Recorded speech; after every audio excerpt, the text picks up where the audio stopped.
সবাই কেমন আছেন?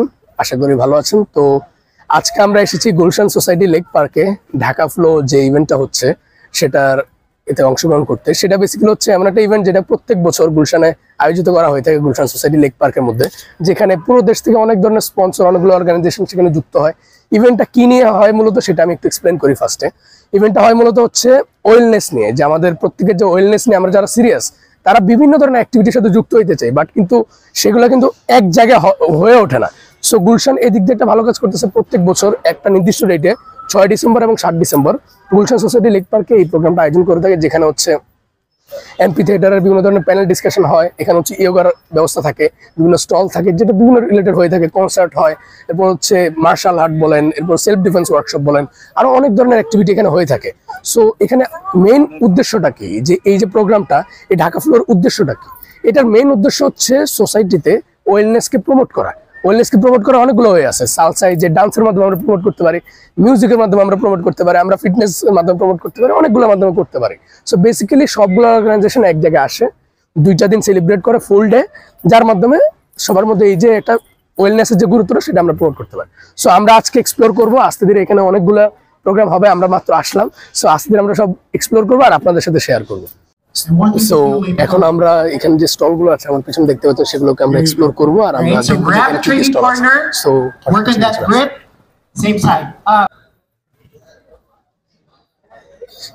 সো এখানে এই সাইডে হচ্ছে যে সবগুলো আছে সেগুলো হচ্ছে বেসিক্যালি ক্লোদিং রিলেটেড। যে তো এখানে যেগুলো আছে সেগুলো হচ্ছে নিউট্রিশন রিলেটেড, বেসিক্যালি যে ফিটনেস রিলেটেড যত ধরনের প্রোডাক্ট প্রয়োজন হয় সবকিছু তারা এখানে প্রোভাইড করতেছে। আমরা এই সাইডে যদি দেখি, সেখানেও বেসিক্যালি হচ্ছে ক্লোদিং রিলেটেড, ক্লোদিংটাকে বেশি ফোকাস করা হচ্ছে এখানে। কারণ হচ্ছে গুলশান সোসাইটিতে মানে ক্লোদিংটার একটু ডিমান্ড নর্মালি বেশি আর কি। যে ব্র্যান্ডেড ক্লোদিং গুলো, যার মধ্যে যেমন হ্যাপিয়ার ব্র্যান্ডটা আছে, এরপর হচ্ছে অ্যাক্টিভওয়্যার ব্র্যান্ডটা আছে, নিউট্রিশন রিপোর্ট ব্র্যান্ডটা আছে, এরপর হচ্ছে পাওয়ার ব্র্যান্ড, আরো তুরাগ অ্যাক্টিভ, আরো অনেকগুলো পপুলার ব্র্যান্ড যেগুলো আপনি নর্মালি যদি আপনি খুঁজতে হতো অন্য অনেক জায়গায় যাওয়া লাগতো, বাট এখানে আপনি এক স্থানে পেয়ে যাচ্ছেন। সো আমরা আরো এক্সপ্লোর করি, দেখি আর কি কি আছে। আমাদের ক্যামেরাম্যান আমাদেরকে সবকিছু ঘুরে ঘুরে দেখাবে, প্যারা নাই, আমরা দেখতে থাকি। আচ্ছা, এই যে এখানে একটা জিনিস আমরা ইন্টারেস্টিং দেখতে পাচ্ছি, সেখানে হচ্ছে ফিটনেস চ্যালেঞ্জ। যে আমরা একটু দেখুন যে ফিটনেস বিভিন্ন ধরনের চ্যালেঞ্জ এখানে করা হচ্ছে আর কি। সো এরপর আমরা এখানে আপনারা দেখতে পাচ্ছেন যে ফিটনেস জোন, মানে এই জোনটাতে আপনারা যে যতগুলো স্টল দেখেছেন সবগুলো কিন্তু ফিটনেস রিলেটেড ছিল। এটার রিজনটাই হচ্ছে এই জোনটাতে ফিটনেস রিলেটেড সব স্টলগুলোকেই এক্সিবিশনের জন্য দেওয়া হয়েছে। যেমন এখানে হচ্ছে একটা প্রিমিয়াম টি শপ, যেটা স্টলটা এখানে বসেছে। আর এর পাশে আপনারা এখানে দেখতে পাচ্ছেন যে অপর পাশে আমাদের ওখানে অনেকগুলো সেশন হচ্ছে। আমি যদি এখানে একটু পয়েন্ট আউট করি, যে ওই সাইডে যে সেশনটা হচ্ছে সেটা হচ্ছে এমপি থিয়েটার, যে গুলশান সোসাইটির যে এমপি থিয়েটারটা আছে সেটার সেশনগুলো এখানে হচ্ছে। আমরা এখানে জয়েন করেছিলাম। ফার্স্টে একটা সেশন ছিল হচ্ছে ক্লাইমেট নিয়ে, আর একটা সেশন ছিল যে কিভাবে আমরা মেন্টাল ওয়েলবিংটাকে আমরা ইনশিওর করতে পারি। অনেকজন প্যানেলিস্ট এসেছিল, তারা তাদের থটসগুলো আমাদের সাথে শেয়ার করেছে। আমি একটা কোশ্চেনও করেছিলাম তাদেরকে। সো এটা একটা ভালো এক্সপিরিয়েন্স ছিল আমাদের জন্য। আর এদিকে আমরা যেটা নোটিস করতেছি, এখানে বেশিরভাগ হচ্ছে বই বা বিভিন্ন ধরনের যে বুকস আইটেমগুলো, এগুলো হচ্ছে আইটেমগুলো এই সাইডে। আর এর পাশে হচ্ছে বিউটি প্রোডাক্টস, যেমন হচ্ছে বিখ্যাত ব্র্যান্ড যেটা হচ্ছে ইন্ডিয়ান ব্র্যান্ড মামাআর্থ, ওই ব্র্যান্ডটার এটা হচ্ছে এখানে। আর সবচেয়ে ইন্টারেস্টিং আমার কাছে এখানে একটা জিনিস যা লেগেছে সেটা আমি বলতে চাচ্ছি। সবচেয়ে ইন্টারেস্টিং যে জিনিসটা আমার কাছে লেগেছে, সেখানে হচ্ছে বেস ক্যাম্পের তার একটা ডেমো এখানে সামনে আমাদেরকে দেখাচ্ছে। বেস ক্যাম্প হচ্ছে গাজীপুরে, যেখানে আমরা এক্সপ্লোর করতে পারি। সো তারা এখানে তাদের প্রমোশনের জন্য এখানে একটা স্টল দিয়েছে। সো আমরা সেটাকে এক্সপ্লোর করবো, আমরা বেস ক্যাম্পটা দেখবো, চলো। সো এখানে আমরা দেখতে পাচ্ছি যে এখানে ফ্রি হ্যান্ড ম্যাসাজ থেকে শুরু করে আমাদের বেস ক্যাম্পের যে ফেসিলিটিগুলো আমরা এখানে একটু পয়েন্ট আউট করি।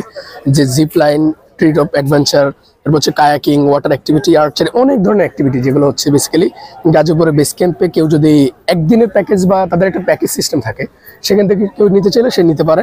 এবং এখানে তাদের হচ্ছে বেসিক্যালি প্রমোশনাল অ্যাক্টিভিটির জন্য আমরা এখানে দেখতে পাচ্ছি যে অনেক ধরনের তারা সিস্টেম করেছে বেসিক্যালি, যাতে পোর্ট্রেট করতে পারে, যেটা একটা বেস ক্যাম্প টাইপের আর কি।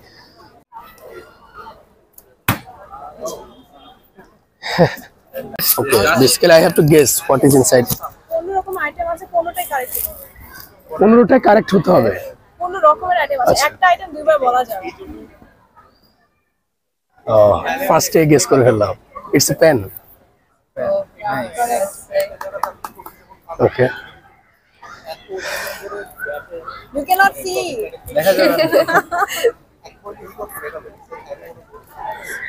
what it can be If you cannot it's a face wash maybe একটা গেম এখানে হচ্ছে 15 what the fuck Oh, -1.